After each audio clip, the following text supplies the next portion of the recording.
Silahkan.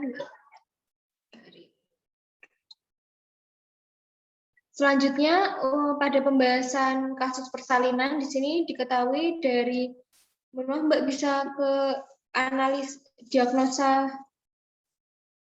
kebidanannya, Mbak.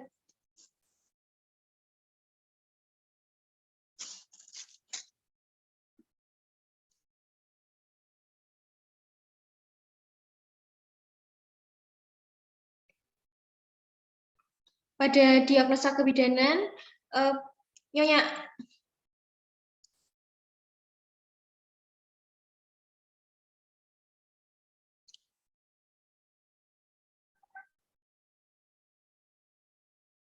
pada diagnosa kebidanan, Nyonya N usia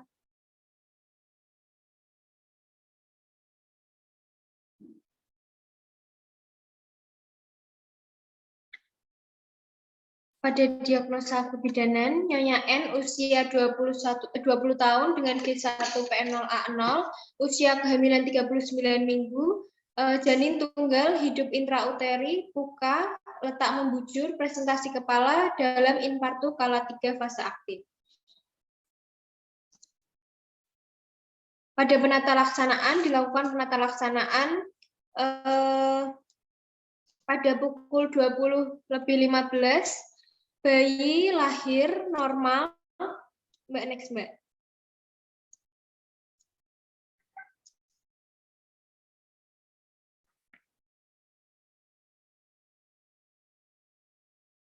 Pada pukul 20:25, setelah dilaksanakan persalinan kala 2 selama 10 menit, bayi lahir spontan pukul 20:25 dengan jenis kelamin laki-laki, menangis kuat, kulit kemerahan, dan gerakan janin aktif.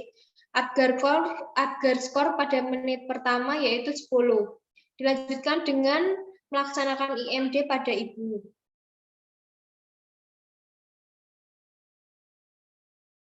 Lanjut, Mbak, next.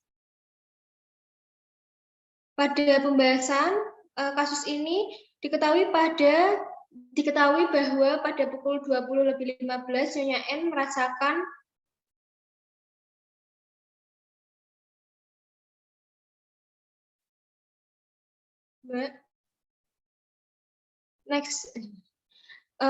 Nyonya N merasakan dorongan ingin meneran seperti ingin BAB, ketuban pecah. Berdasarkan pemeriksaan bidan, meminta bantuan pada keluarga untuk menyiapkan posisi yang nyaman untuk ibu, dan ibu memilih posisi dorsal rekomben. Pada kala 2 terjadi selama 10 menit, bayi lahir spontan jam 20:25 waktu Indonesia Barat. Bayi segera menangis kuat, kulit kemerahan, gerakan aktif, dan berjenis kelamin laki-laki. Terdapat kesenjangan teori pada penata laksanaan pada asuhan kala 2 sesuai dengan 60 langkah APN, yaitu pada Nyonya N tidak dilakukan vulva hygiene dan tidak meletakkan kain bersih yang dilipat 1/3 di bawah bokong ibu. Hal ini dikarenakan tidak terdapat prosedur tetap untuk melakukan vulva hygiene dan meletakkan kain bersih yang dilipat 1/3 di bawah bokong ibu, sehingga untuk melakukan steril perineum menggunakan kain bersih atau popok bayi. Pada APD yang digunakan pada persalinan tersebut telah disiapkan dengan lengkap, yaitu berupa gaun, celemek, face shield, sepatu boot, handscoon non-steril, dan handscoon steril, atau dengan melakukan pertolongan persalinan sesuai dengan 60 langkah APN. Next, setelah bayi lahir, bayi dikeringkan dan dilakukan pemotongan tali pusat. Menurut penelitian yang dilakukan oleh Ajeng Rahman Sejati tentang pengaruh penundaan pemotongan tali pusat terhadap lama lahir plasenta dan lama pupuk tali pusat dan keberhasilan IMD di Rumah Bersalin Ani Raharjo dan Rumah Bersalin Rusnawati Jakarta Timur, ditemukan bahwa lama pupuk tali pusat 1,5 lebih cepat daripada bayi yang dilakukan penundaan pemotongan tali pusat. Kemudian, bayi diletakkan di atas dada ibu untuk dilakukan IMD dengan posisi ibu sedikit miring. Hal ini sudah sesuai dengan penelitian yang dilakukan oleh Setiorini, Rustina, dan Nasution pada tahun 2011. Dilakukan IMD sendiri diharapkan dapat meningkatkan suhu tubuh bayi karena kulit bayi menempel dengan kulit ibu sehingga terjadi konduksi di mana akan terjadi perpindahan panas secara langsung dari ibu ke bayi. Pada persalinan kala 3, bidan melakukan pengecekan adanya janin kedua dengan melaksanakan palpasi dan dilanjutkan dengan penyuntikan oksitosin secara IM dan dilanjutkan dengan peregangan tali pusat terkendali. Plasenta lahir dalam waktu 10 menit secara spontan pada pukul 21.35. Dilanjutkan dengan massage fundus minimal 15 detik dan pengecekan kelengkapan plasenta. Pada kala 4, Nyonya N berjalan tanpa penyulit, kontraksi fundus baik dan laserasi derajat 1 serta dilakukan hekting perineum dengan anestesi lidokain. Tekanan darah ibu 110/70 dengan TFU 2 jari di bawah pusat, kandung kemih kosong. Dalam pemlaksanaan kala 4, ibu dan keluarga dianjurkan untuk melaksanakan massage fundus untuk memantau kontraksi fundus dan mencegah perdarahan postpartum. Dan menganjurkan Nyonya N untuk tidak membuang air susu pertama kali atau kolostrum. Next. Untuk observasi perdarahan dan tanda-tanda vital, pemantauan dilakukan 15 menit dalam 1 jam pertama dan 30 menit pada jam kedua setelah bersalin. Selanjutnya dilakukan dekontaminasi ibu, alat dan tempat persalinan, serta melengkapi partograf.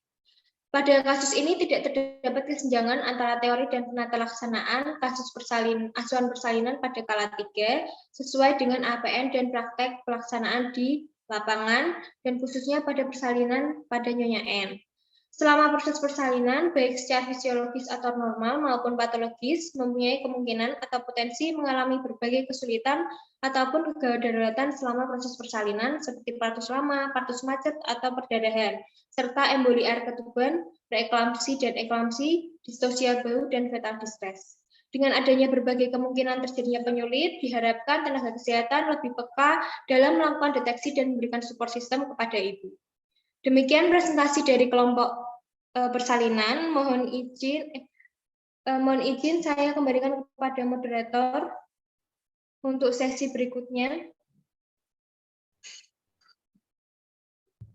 Oke, terima kasih buat Mbak Aisyah dan Mbak Sekar yang sudah mempresentasikan laporan kasus fase persalinan normal, fisiologis. Jika ada pertanyaan, bisa ditanyakan atau di chat Zoom. Kami membuka satu sesi pertanyaan untuk 2 orang penanya. Silakan. Ya Mbak, ini dari Puskesmas Pagentan 1 dengan Eni Purwati mau bertanya tentang penata laksanaan yang saat ibu bayinya lagi di IMD. Boleh bertanya ya Mbak, itu kenapa kok ibunya harus posisi miring? Padahal kan saat IMD kita lagi memantau bagaimana bayi itu bisa berhasil untuk IMD-nya. Begitu saja Mbak. Terima kasih. Ya, saya ulang ya Bu, berarti kenapa waktu IMD posisi ibu harus miring gitu? Ya, betul Mbak. Kenapa? Ya, terima kasih Mbak.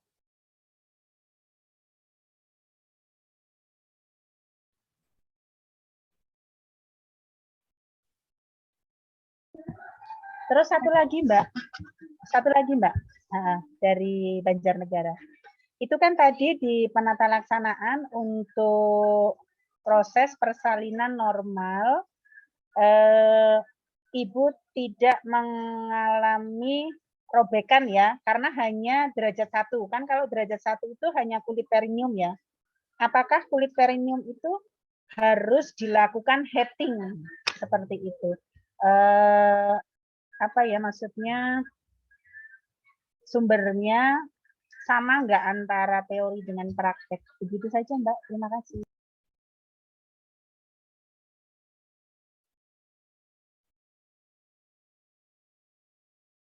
Ya, terima kasih. Pertanyaannya kami tampung. Kami meminta waktu sekitar 15 menit untuk mencari jawaban terlebih dahulu.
Berarti ini sudah ada 2 pertanyaan ya Bu ya. Yang satu, kenapa waktu IMD kok harus miring? Apakah memang harus miring pada penata waktu di lahan atau apakah ada teori lain yang menganjurkan untuk miring? Lalu untuk yang kedua itu khususnya pada perineum. Tadi kan perineumnya pada kasus ini kan memang derajat 1 robekannya. Nah itu apakah kalau saya nangkapnya apakah harus kenapa kok tidak di hekting? Kenapa kok di atau ada Kenapa derajat klasifikasi? 1 harus di itu tuh tadi karena hanya robekannya kulit perineum gitu tuh. Gitu. Ya. Mohon maaf, kira-kira seperti itu ya Bu ya. Karena kalau derajat 1, Iya. kalau darahnya tidak aktif keluarnya itu kan tidak di heading. Ini dilakukan heading berarti ada indikasi.